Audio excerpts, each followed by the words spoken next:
बिस्मिल्लाहिर्रहमानिर्रहीम, this is Amna. Today we will discuss about tariffs जो कि यूएस ने अपने जो ट्रेड पार्टनर्स स्टेट्स हैं उन पर इम्पोज़ किए हैं। क्यों इम्पोज़ किए हैं, क्या इससे पहले टैरिफ्स इम्पोज़ नहीं किए गए थे? इंशाल्लाह आज की वीडियो में we will discuss each and everything. लेकिन अब इस टाइम जो यूएस ने टैरिफ इम्पोज़ किए हैं जो कि इस मंथ में 2025 मतलब कि अप्रैल में इम्पोज़ हुए हैं, ठीक है। तो अब क्या होगा कि टैरिफ्स की एक जंग स्टार्ट हो जानी है, ठीक है। अब यूएस कहता है कि भाई ये हमने रेसिप्रोकल टैरिफ लगाए हैं, ठीक है, लेकिन बहुत से एनालिस्ट्स कहते हैं नहीं भाई ये रेसिप्रोकल टैरिफ्स नहीं हैं, ये एडिशनल टैरिफ्स लगाए गए हैं। रेसिप्रोकल टैरिफ्स क्या होते हैं, एडिशनल टैरिफ्स क्या होते हैं, ये भी आज की वीडियो में मैं आपके साथ डिस्कस करूँगी, ठीक है। अब सबसे पहले हम लोग बात करते हैं टैरिफ्स की। पहले अंडरस्टैंड करते हैं कि कौन से टैरिफ लगाए हैं। देखिए, सबसे पहले ट्रम्प की जो स्टेटमेंट थी ना, उन्होंने कहा कि भाई हम लिबरेशन डे मतलब कि 2 अप्रैल 2025 मतलब कि इस दिन हमने जितने भी हमारे ट्रेड पार्टनर्स हैं ना उन पर हमने रेसिप्रोकल टैरिफ्स लगा देने हैं, ठीक है, और उन्होंने लगा दिए, ठीक है। रेसिप्रोकल टैरिफ्स का मतलब होता है कि जितनी भी स्टेट्स हैं या जितने भी लोग उनके साथ ट्रेडिंग करती हैं, जितनी स्टेट्स उनके साथ ट्रेड करती हैं, उन पर एक्चुअली में उन्होंने ये टैरिफ्स लगाए हैं, ठीक है। वो कहते हैं कि भाई ये जो टैरिफ्स है ना, जितने हमारे ट्रेड पार्टनर्स हैं, जितनी हमारी ट्रेड पार्टनर स्टेट्स हैं, उन्होंने जितने टैरिफ्स हम पर लगाए हैं ये हम उसका सिर्फ आधा लगाएंगे उन स्टेट्स पर, ठीक है। इसलिए उन्होंने इसको नाम दिया रेसिप्रोकल टैरिफ्स के मतलब ऑलरेडी हम पर टैरिफ्स लगे हुए हैं उन स्टेट्स की तरफ से, और हम अब क्या करने जा रहे हैं कि हम आधे टैरिफ्स लगाने जा रहे हैं उन पर। फर्ज करें कि मैक्सिको है, मैक्सिको ने 34% नहीं 25% टैरिफ्स जो से वो लगा दिए हैं किस पर, यूएस पर, ठीक है। अब नहीं बल्कि सीधा सीधा हिसाब बताती हूँ कि 20% अगर लगाए हैं मैक्सिको ने टैरिफ्स यूएस पर। अब यूएस कह रहे कि भाई रेसिप्रोकल टैरिफ्स लगाने हैं मैक्सिको पर, तो हम उसके आधे लगाएंगे। 20 का हाफ क्या हुआ, 10 हुआ, तो कहते हैं कि हम 10% टैरिफ लगा रहे हैं मैक्सिको पर, ठीक है। तो ये कह रहे हैं, लेकिन बहुत से एनालिस्ट कहते हैं कि ये रेसिप्रोकल टैरिफ्स नहीं हैं बल्कि ये एडिशनल टैरिफ्स हैं, ठीक है। अच्छा, अब ट्रम्प के मुताबिक ये जो टैरिफ्स हैं कहते हैं कि भाई ये बिल्कुल जायज़ है, फेयरनेस है। यानी वो कहता है कि जो टैरिफ लगा रहे हैं वो इसलिए हम अपनी इसलिए लगा रहे हैं क्योंकि हम अपनी प्रोडक्शन जो है वो दूसरे ममालिक में भेजते हैं, ठीक है। कहते हैं कि अगर हम भेजते हैं दूसरे ममालिक में तो हम टैरिफ्स के साथ भेजते हैं, मतलब वी हैव टू पे टैरिफ्स। बट दूसरे ममालिक अगर हमारे मुल्क में अपनी प्रोडक्ट्स भेज रहे हैं तो हम उनको कहते हैं कि भाई फ्री ऑफ कॉस्ट आने दो, हम लोग फ्री ट्रेड को लेकर चल रहे हैं। तो इसलिए ट्रम्प के मुताबिक अब ऐसा नहीं होगा। अब अगर किसी स्टेट ने हमारे मुल्क में अपनी प्रोडक्ट्स भेजनी है तो फ्री ऑफ कॉस्ट वो नहीं भेज सकते, बल्कि अब उन पर भी टैरिफ इम्पोज कर दिए जाएंगे। फॉर एग्जांपल इंडिया ने मतलब कि अगर यूएस पर 52% टैरिफ लगाया है तो यूएस कहता है कि भाई हम उन पर हाफ लगाएंगे, 52 का हाफ मतलब कि 26% लगाएंगे, ठीक है।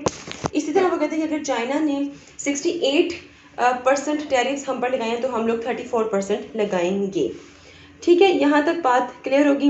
लेकिन मेजोरिटी ऑफ कंट्रीज और मेजोरिटी जो एनालिस्ट हैं वो यही कहते हैं कि भाई सबसे पहले तो ये जो कैलकुलेशन आप लोग कर रहे हो ना रेसिप्रोकल टैरिफ्स की, यही आप गलत कर रहे हो। मतलब कि आप दुनिया को ये दिखा रहे हो कि भाई हम लोग हाफ टैरिफ्स लगा रहे हैं, हम तो इतने अच्छे हैं, लेकिन एक्चुअली में नहीं, आप एडिशनल टैरिफ्स लगा रहे हो, ठीक है। थर्ड पॉइंट को डिस्कस करते हैं, हिस्ट्री। क्या ये पहली दफ़ा हुआ है? नहीं, ऐसा नहीं है। हिस्ट्री में अगर हम लोग जाएं तो 100 साल पहले भी अगर आपको याद हो तो ग्रेट डिप्रेशन यूएस में आया था। उसकी भी वजह यही थी कि उस वक़्त भी बहुत ज़्यादा टैरिफ जो थे बढ़ा दिए गए थे, और जिसकी मतलब कि जिसका इम्पैक्ट या जो रिएक्शन या जो फीडबैक यूएस को देखना पड़ा था वो था ग्रेट डिप्रेशन, ठीक है। ऐसा नहीं है कि इससे सिर्फ फ़ायदा होगा यूएस को और बाकी स्टेट्स को नुकसान होगा, बल्कि यूएस को भी बहुत बड़ा नुकसान होगा, ठीक है। इसलिए तो यूएस ने यू टर्न ले लिया। यू टर्न कैसे लिया वो मैं अभी आपको इस लेक्चर के एंड पर बताऊंगी। सो अब बताते हैं कि रीज़न क्या है भाई टैरिफ्स की, क्यों टैरिफ्स लगाए गए हैं। देखिए वो कहते हैं कि भाई एनुअल गुड ट्रेड डेफिसिट, कहते हैं कि भाई ट्रेड डेफिसिट बहुत ज़्यादा आ रहा है हमें, यूएस वाले कहते हैं कि ये ट्रेड डेफिसिट हमारे लिए अनयूजुअल है और इसके लिए और इसकी वजह से हमारी इकोनॉमी को और हमारी नेशनल सिक्योरिटी को एक एक्स्ट्रा ऑर्डिनरी थ्रेट का सामना करना पड़ता है। ठीक है, मतलब कि हमारी इकोनॉमी हिट हो रही है इस ट्रेड डेफिसिट की वजह से, हमारी नेशनल सिक्योरिटी हिट हो रही है इस ट्रेड डेफिसिट की वजह से। ठीक है, तो ये उनकी रीज़न है, इस वजह से उन्होंने टैरिफ्स जो से वो इम्पोज किए हैं। अब हम बात करते हैं कि क्या रिएक्शन आया है। ग्लोबल रिएक्शन की पहले हम लोग बात करते हैं। ज़ाहिरी बात है रिटेलिएशन फ्रॉम ट्रेड पार्टनर्स। अगर हम लोग इसमें बात करें, yes, number 1 retaliation from the trade partners. जो ट्रेड पार्टनर्स उनकी तरफ से बहुत ज़्यादा रिटेलिएशन फेस करना पड़ा है यूएस को, specifically China, Canada, European union. इन्होंने भी रिटेलिएटरी टैरिफ्स जो हैं वो इम्पोज कर दिए हैं, जिसकी वजह से यूएस की $330 बिलियन की जो बिलियंस जो से हैं, ठीक है, उसकी यूएस की जो एक्सपोर्ट है वो इफ़ेक्ट हुई है। ठीक है, ज़ाहिर बात है $330 बिलियन की आपकी एक्सपोर्ट इफ़ेक्ट हो रही है तो ऑटोमेटिकली आपकी जो इकोनॉमिक ग्रोथ होगी वो स्लो डाउन होगी। अगर मैं कनाडा की बात करूँ ना, तो कनाडा में जितने भी लोग हैं उन्होंने टोटली क्या किया है जी, अमेरिकन प्रोडक्ट्स को उनका मतलब एक्सट्रीम किस्म का बायकॉट कर दिया। ठीक है, इवन के नेटफ्लिक्स जैसी चीज़ भी उन्होंने छोड़ दी है। 50% डिस्काउंट मिल रहा है कनाडा में, उसके बावजूद वो अमेरिकन प्रोडक्ट्स को नहीं ले रहे हैं। ठीक है, और चाइना जो उनसे, ठीक है, उसने फ़ौरन से कहा कि ठीक है आप टैरिफ्स इम्पोज करोगे तो हम लोग भी मज़ीद टैरिफ्स बढ़ाएंगे आप पर। Clear, alright. इसके अलावा अगर मैं बात करूँ तो पूरी दुनिया की जो स्टॉक मार्केट है वो एक दफ़ा हिल गई है बुरी तरह। स्टॉक मार्केट जो है वो क्रैश हुई है, ना कि सिर्फ अमेरिका की बल्कि दूसरे ममालिक की भी, जिनके साथ वो अपनी ट्रेड जारी रख रहे थे। ठीक है, अब हम लोग बात करते हैं ट्रेड वॉर एस्केलेशन की। अच्छा, ट्रेड वॉर एस्केलेशन पढ़ने से पहले एक पॉइंट मैं यहाँ पर डिस्कस कर रही थी, ये एडिशनल टैरिफ्स वाली, ये मैं आपको यहाँ पर क्लियर करती जाऊँ, उसके बाद फिर मैं आपको यस एडिशनल टैरिफ, इसकी मैं आपको एग्जांपल देती हूँ। देखें, बहुत से एनालिस्ट और बहुत से कंट्रीज़ कह रहे हैं कि भाई ये एडिशनल टैरिफ्स लगाए जा रहे हैं, ये रेसिप्रोकल टैरिफ्स नहीं हैं। मतलब कि फ़र्ज़ करें कि यूएस ने चाइना पर ऑलरेडी 20% टैरिफ्स लगाए हुए थे। ऐसा नहीं था कि चाइना जो है वो फ्री ऑफ कॉस्ट ट्रेडिंग कर रहा था या अपनी प्रोडक्ट्स भेज रहा था अमेरिका में। ठीक है, तो बिल्कुल फ्री ऑफ कॉस्ट जो 20% टैरिफ्स जो से थे वो यूएस ने चाइना पर लगाए हुए थे। लेकिन अब उसने क्या किया कि 34% और लगा दिए हैं चाइना पर, तो तकरीबन 54% टैरिफ जो से वो लग गया। ठीक है, और उसके बावजूद अमेरिका जो है वो कहता है कि भाई हमने अपना जो टैरिफ है वो कैलकुलेट किया है, ठीक है, और उसका एवरेज निकाल कर हमने मतलब कि लगा दिया।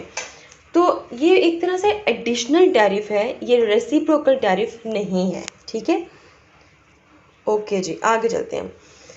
फिर हम लोग बात करते हैं number 2, trade war escalation. Ongoing trade war with China escalate. ज़ाहिर, एक तो पहले से ही ज़ाहिर बात है यूएस चाइना की एक ट्रेड वॉर चल रही थी। ठीक है, बहुत सालों से चल रही थी, तो अब ये मज़ीद एस्केलेट हो जाएगी, इसमें मज़ीद इंटेंसिफाइड इनफैक्ट आप कह सकते हो जाएगी।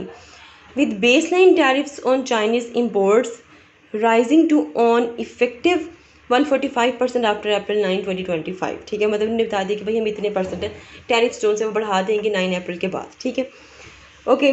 इसके अलावा a new trade war with Canada and Mexico. पहले चाइना के साथ तो थी, बल्कि कनाडा मैंने ऑलरेडी बता दिया आपको, कनाडा और मैक्सिको के साथ भी स्टार्ट हो चुकी है, क्योंकि 25% टैरिफ जोन है वो इन दोनों स्टेट्स पर उन्होंने इम्पोज कर दिया है, जो कि उनके लिए अनबियरेबल है। ठीक है, इम्पैक्ट्स की बात करूँ तो ज़ाहिरी बात है आपको यूएस में इकोनॉमिक इम्पैक्ट्स नज़र आएंगी इस टैरिफ के। उनकी जो जीडीपी ग्रोथ है वो कम होगी, क्योंकि मैंने आपको ऑलरेडी बताया कि उनकी जो स्टॉक मार्केट है वो एकदम क्रैश हुई है। ठीक है, जॉब्स उनसे वो कम होंगी। क्यों? क्योंकि इस टाइम सारी स्टेट सोचेंगी कि भाई अब कौन सी प्रोडक्ट्स भेजनी है यूएस या नहीं भेजनी है, उससे इंडस्ट्रीज़ जो सी हैं यूएस की वो इफेक्ट होंगी, इंडस्ट्रीज़ इफेक्ट होंगी, तो ऑटोमेटिकली अनएम्प्लॉयमेंट का सीन देखना पड़ेगा। टैक्स रेवेन्यूज़ जो से हैं वो भी बढ़ेंगे। ठीक है, अमेरिका में ट्रेड इम्पैक्ट देखें तो इंपोर्ट्स जो हैं वो रिड्यूस्ड होंगी 24%, जबकि जो यूएस है वो एक इंपोर्ट बेस्ड कंट्री है, ठीक है। और सारी बात है, इतने ज़्यादा टैरिफ अगर लगेंगे तो ऑटोमेटिकली वहाँ पर महंगाई बढ़ेगी। तो तकरीबन 2.5% जो इन्फ्लेशन है वो मतलब कि यूएस में बढ़ेगी, ठीक है। और इसके अलावा यूएस हाउस होल्ड्स पर किस तरह से इम्पैक्ट होगा। Average tax increase of nearly 5%, sorry nearly $1,300 पर यूएस हाउस होल्ड इन 2025। इसमें बेसिकली ये कहा जा रहा है कि एक आम आदमी को एवरेज कॉस्ट जो सी है वो तकरीबन $1,300 कॉस्ट जो सी है वो बढ़ जाएगी, ठीक है, हर अमेरिकन की। फर्ज करें कि अगर 5 पर्सन एक घर में रह रहे हैं तो हर पर्सन की $1,300 कॉस्ट जो सी है अब बढ़ जाएगी, क्योंकि इन्फ्लेशन जो सी है वो देखी जा रही है, ठीक है। इसके अलावा अगर मैं बात करूं तो यूएस जो है वो मोस्टली कंस्ट्रक्शन प्रोडक्ट्स जो है वो इंपोर्ट करता है बाकी कंट्रीज से, ठीक है। और ज़ाहिर बात है, जब कंस्ट्रक्शन प्रोडक्ट इम्पोज करता है, टैरिफ्स उसने लगा दिए हैं, तो इम्पोर्ट कॉस्ट जो सी वो भी बढ़ेगी। तो उससे क्या होगा, कंस्ट्रक्शन कॉस्ट ऑटोमेटिकली बढ़ेगी, ठीक है। इससे जो प्रॉपर्टी प्राइस है वो भी प्रॉपर्टी प्राइस जो है वो भी अमेरिका में बढ़ेंगे, ठीक है। और इसके अलावा ऑलराइट, मैं आपको ये भी बताती रहती हूँ वो कौन से आइटम्स हैं भाई जिन पर टैरिफ्स नहीं लगाए गए हैं। फार्मास्यूटिकल जो भी प्रोडक्ट्स हैं, जैसे कि फार्मास्यूटिकल इंडस्ट्री है, उस पर टैरिफ्स नहीं लगाए गए हैं। सिल्वर, गोल्ड, कॉपर वगैरह पर नहीं लगाए गए हैं, तो ये जो इंडस्ट्रीज़ हैं ये हिट नहीं होंगी। और कार्स वगैरह उनकी खुद के प्रोडक्ट्स हैं, उनकी खुद की कंपनीज़ हैं, तो वो भी उनकी कंपनीज जो सी हैं वो हिट नहीं होंगी, ठीक है। मज़ीद अब हर कंट्री का मज़ीद रिएक्शन अगर मैं डिस्कस करूँ आपके साथ, तो हर एक मुल्क की कोशिश होगी कि अपने आप को बचाए, ठीक है। तो उसके लिए उनको अपनी करेंसी थोड़ी डीवैल्यू करनी पड़ेगी, ठीक है। जैसे ही अनाउंसमेंट ट्रंप ने की तो फ़ौरन से जो इंडियन करेंसी थी वो एकदम से डीवैल्यू हुई थी। चाइना ने भी आपको पता है कि 34% टैरिफ जोन से वो हम पर इम्पोज किए हैं, ठीक है। और अब एक सीन ये भी होगा कि दुनिया जो सी है वो डिवर्सिफाई हो जाएगी, यानी कि अब प्योरली जो स्टेट्स सिर्फ अमेरिका पर डिपेंड करती थी फॉर ट्रेड, वो अमेरिका को छोड़कर कुछ दूसरे स्टेट्स भी ढूंढेंगी, कुछ नए ब्लॉक्स बनेंगे दुनिया में, ठीक है, क्योंकि स्टेट्स दूसरे ममालिक की तरफ जाएंगी फॉर ट्रेड, ठीक है। पाकिस्तान की बात अगर मैं कर लूँ तो पाकिस्तान भी एक्सपोर्ट करता है अमेरिका को, लेकिन पाकिस्तान कोई इतना बड़ा एक्सपोर्ट स्टेट नहीं है बल्कि इम्पोर्टर है, ठीक है। तो पाकिस्तान पर इन टैरिफ्स का इतना कोई ज़्यादा इम्पैक्ट नहीं आएगा, क्योंकि आपको पता है कि जब दुनिया भर की स्टॉक मार्केट इन टैरिफ्स की वजह से क्रैश की थी तो पाकिस्तान की स्टॉक मार्केट एकदम ऊपर गई थी, ठीक है। और फॉरेन बायर्स जो थे वो भी पाकिस्तान की तरफ पलटे थे, इसलिए आपने देखा कि पाकिस्तान में इलेक्ट्रिसिटी की जो प्राइस थी वो भी नीचे गई थी, ठीक है। और इन्फ्लेशन जो थी वो भी थोड़ी कम हुई थी। इन्फ्लेशन कम होना एक गुड इंडिकेटर है, ठीक है। और इसकी वजह से डेफिनेटली जो एक इंटरेस्ट रेट है वो भी गिरेगा पाकिस्तान में मज़ीद, ठीक है। तो ये था जी। यहाँ पे मैं आपको ये भी बताती जाऊँ जाते जाते कि एक यू टर्न अब ले लिया है ट्रंप ने। वो यू टर्न क्या है वो इंशाल्लाह नेक्स्ट वीडियो में हम लोग डिस्कस करेंगे।